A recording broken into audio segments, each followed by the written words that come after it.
When a B-list actor or a local politician gets pulled over on a Tuesday night, the world knows by Wednesday morning.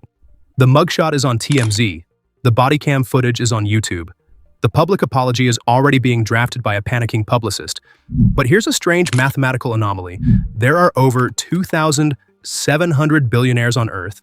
They attend the same galas, drink the same vintage Bordeaux, and navigate the same nightlife as the celebrities we see on the news every day.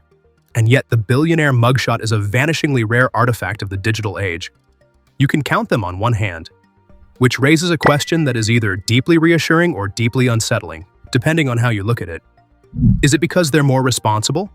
Or is it because, at a certain level of wealth, a DUI isn't a legal problem, it's a logistics problem? Inside the world of the ultra-wealthy, there is a specialized tier of reputation defense firms that don't just win cases. They prevent cases from existing. We're talking about digital suppression strategies, private response teams that can reach a scene before the arresting officer has finished the paperwork, and $10,000 an hour crisis consultants whose job is to ensure the public record stays clean. Listen, stay to the end, because the final technique these teams deploy has nothing to do with the law and everything to do with how search engines work. It's called algorithmic drowning, and it's the reason why even if a billionaire is arrested, charged, and processed through the system, you will almost certainly never find the evidence on Google.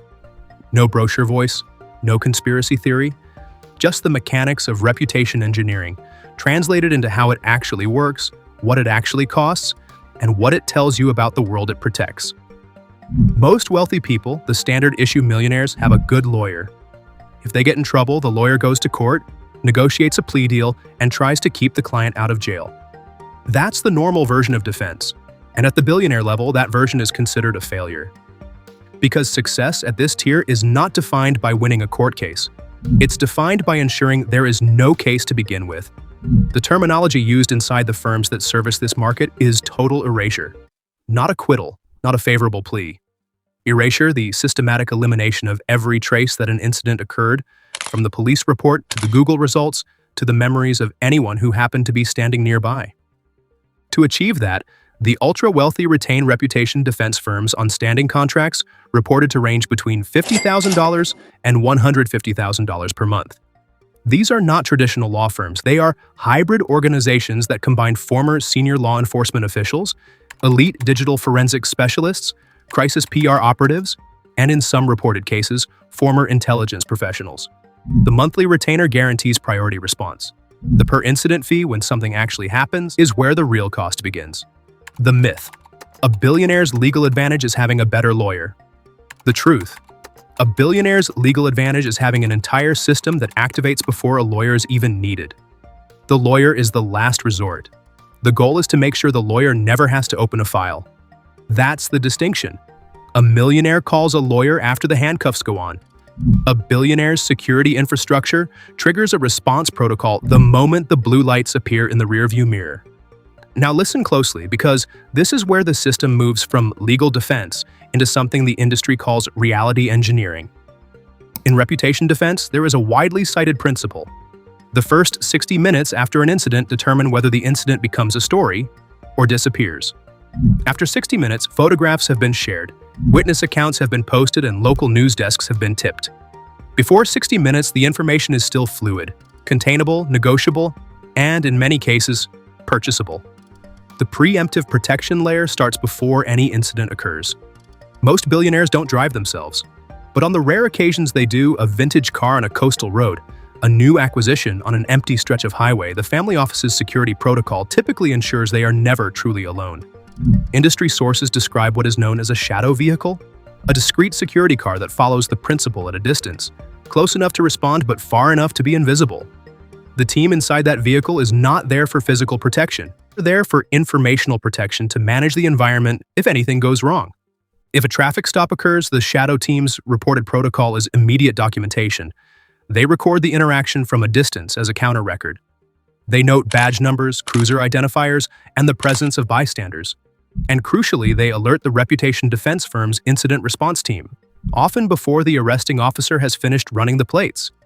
The incident response team, as described by former practitioners who have spoken to outlets like Bloomberg and Vanity Fair, typically includes a former senior law enforcement official who understands local police procedure at an institutional level, a digital forensic specialist monitoring social media for any emerging posts related to the location or the vehicle, and a crisis negotiator whose job is to manage any civilian witnesses.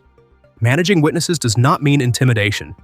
It means arriving with a representative from what appears to be an insurance company or claims management firm, a shell entity controlled by the reputation defense firm and offering a settlement that is wildly disproportionate to any actual damage.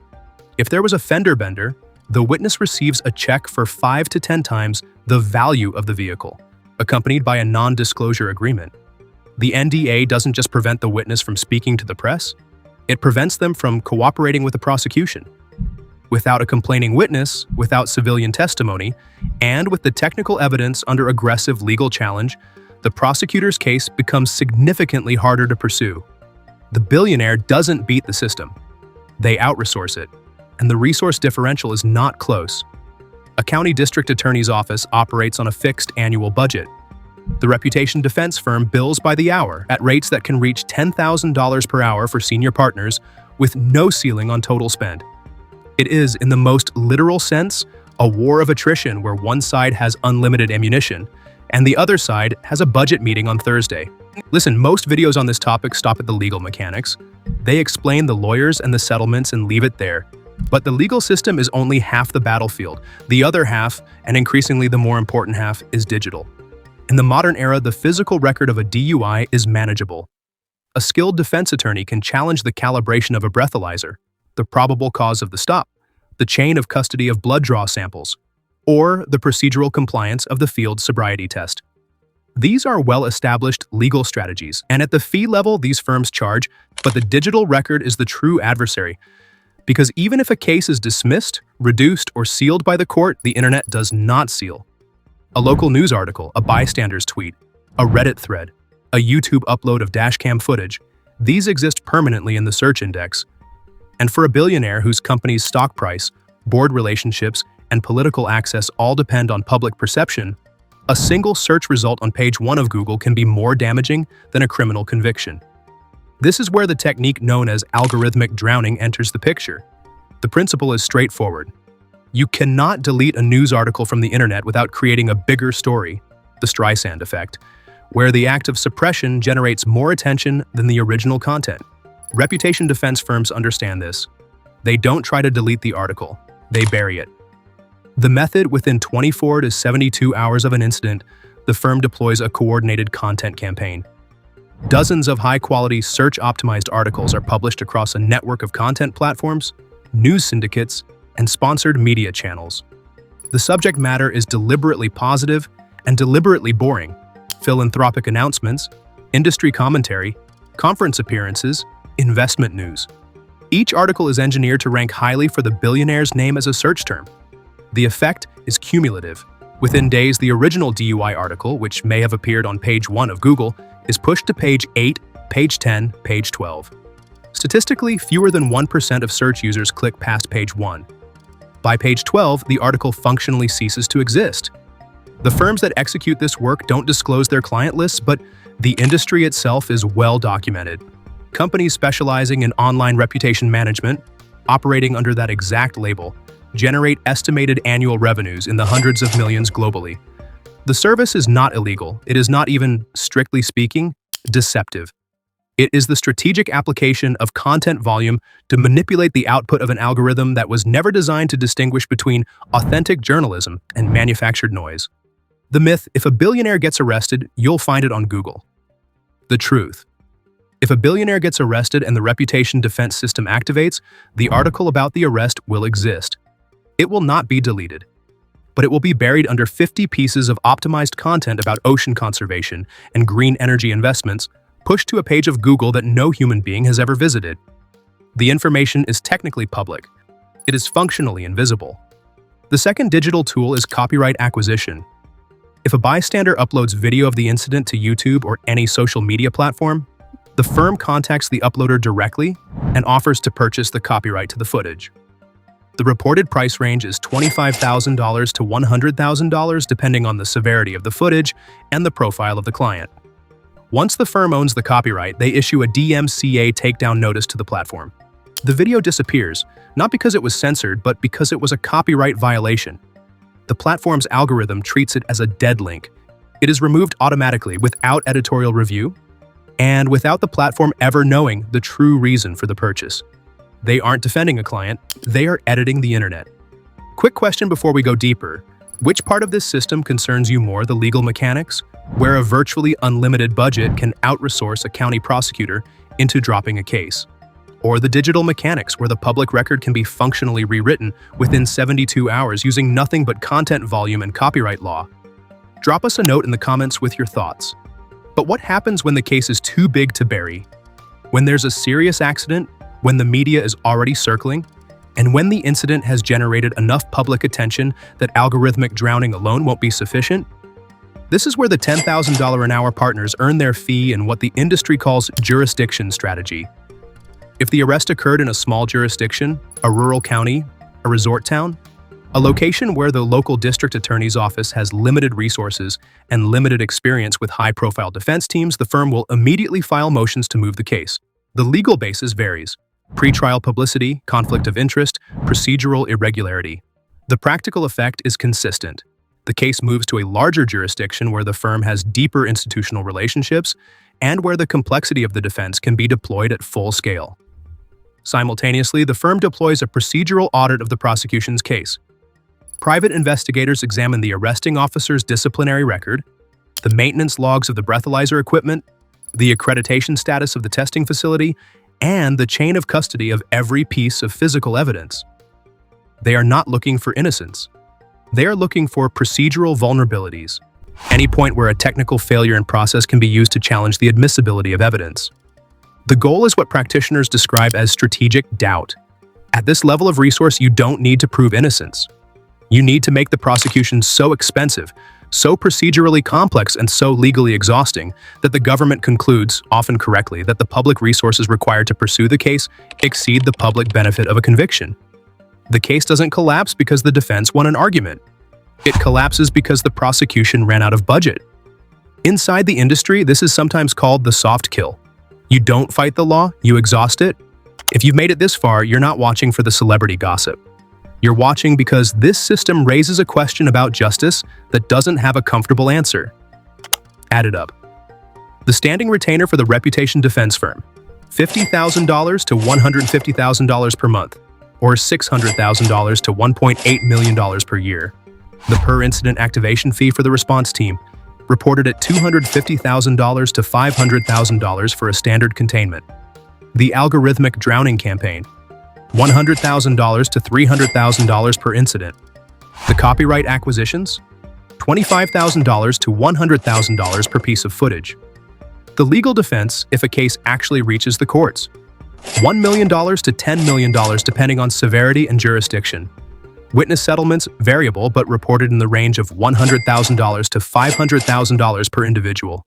A single DUI incident, fully managed from scene to search engine to courtroom, can cost a billionaire between $500,000 and $5 million. For someone with a $10 billion net worth, that is between 0.005% and 0.05% of their total wealth. In proportional terms, it is the equivalent of a $50 parking ticket for someone earning $100,000 a year. That proportion is the entire point. The system works not because it is clever, though it is, but because the cost of deploying it is, to the people who use it, financially irrelevant. A $5 million incident response for a person worth $10 billion is not a crisis. It is a line item. The myth: billionaires avoid consequences because they have better lawyers. The truth: billionaires avoid consequences because the financial cost of total erasure is, relative to their wealth, indistinguishable from zero. The system isn't about legal skill, it's about scale. The ability to deploy resources so disproportionate to the opposing side that the outcome is determined before the first hearing. Listen, the system we've just walked through doesn't just protect billionaires from legal consequences, it protects them from something more fundamental: the experience of accountability. When every incident can be contained in 60 minutes, when every witness has a price, when the digital record can be rewritten in 72 hours, and when the prosecution can be exhausted into surrender by sheer financial mass, the person at the center of that system stops living under the same rules as everyone else. Not because they're above the law in the way a dictator is above the law, but because they exist in a parallel version of the law, one where the mechanics of justice still function, technically, but where the resource imbalance is so extreme that the outcome is never truly in doubt. The system is not corrupt in the traditional sense. No one is being bribed. No judge is being paid off. Every tool in the playbook, the NDA, the DMCA takedown, the procedural challenge, the content campaign, is legal. Perfectly legal. And that is, arguably, the most unsettling part. The system doesn't require corruption to work. It only requires money. Enough money to make the cost of erasure trivial and the cost of pursuit prohibitive. Enough money to turn accountability itself into a market commodity available to those who can afford it, functionally absent for everyone else. Whether that reads as prudent risk management or as a structural failure of justice depends entirely on which side of the resource gap you're standing on. Now you know why. Not because they're more responsible, but because at a certain level of wealth, the infrastructure of erasure is so comprehensive, so well-funded, and so seamlessly integrated into the operating system of a billionaire's life that an incident doesn't become a crisis. It becomes a logistics problem, solved by the same phone number, the same family office, and the same $10,000 an hour practitioners who ensure that the world the billionaire lives in never develops friction. The blue lights still flash, the breathalyzer still reads, the officer still writes the report. But within 60 minutes, the containment has begun. Within 72 hours, the search results have been rewritten. And within 6 months, the case has either been dismissed, settled, or buried under so many procedural motions that no one can remember why it started. The evidence was never deleted. It was just made invisible. And in the attention economy, invisible is the same as gone.